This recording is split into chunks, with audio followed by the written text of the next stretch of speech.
Hi students, welcome to Swapna maths. ఈ వీడియోలో 8th class maths summative assessment 2 April 2022 question paper చూస్తున్నాము.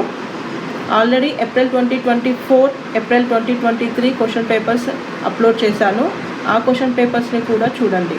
Students, ఈ year కూడా ఈ మోడల్ పేపరే ఉంటుంది, అంటే క్వశ్చన్ పేపర్ ఈ మోడల్గానే ఉంటుంది. సో ఈ 3 పేపర్స్ని బాగా ప్రాక్టీస్ చేయండి స్టూడెంట్స్. వీటిలో నుండి కూడా కొన్ని క్వశ్చన్స్ ఈ ఎగ్జామ్కి రావచ్చు. స్టూడెంట్స్, మీలో ఎవరైనా కొత్తగా మన ఛానల్ని ఫస్ట్ టైం చూస్తున్నట్లయితే please subscribe Swapna maths channel. అలాగే పక్కనున్న బెల్ పైన కూడా క్లిక్ చేయండి. ఇలా చేయడం వల్ల ఎప్పుడు నేను వీడియో పోస్ట్ చేసినా మీకు అప్పుడు ఆ నోటిఫికేషన్ వస్తుంది. మీరు ఏ వీడియో కూడా మిస్ కాకుండా చూడవచ్చు. స్టూడెంట్స్, మీకు ఏదైనా డౌట్ ఉంటే కమెంట్ బాక్స్లో కమెంట్ చేయండి. అలాగే ఈ క్వశ్చన్ పేపర్ పెట్టిన విధంగానే అన్ని సబ్జెక్ట్స్లోనూ నేను క్వశ్చన్ పేపర్స్ అప్లోడ్ చేస్తున్నాను, వాటిని కూడా చూడండి. Thank you for watching this video.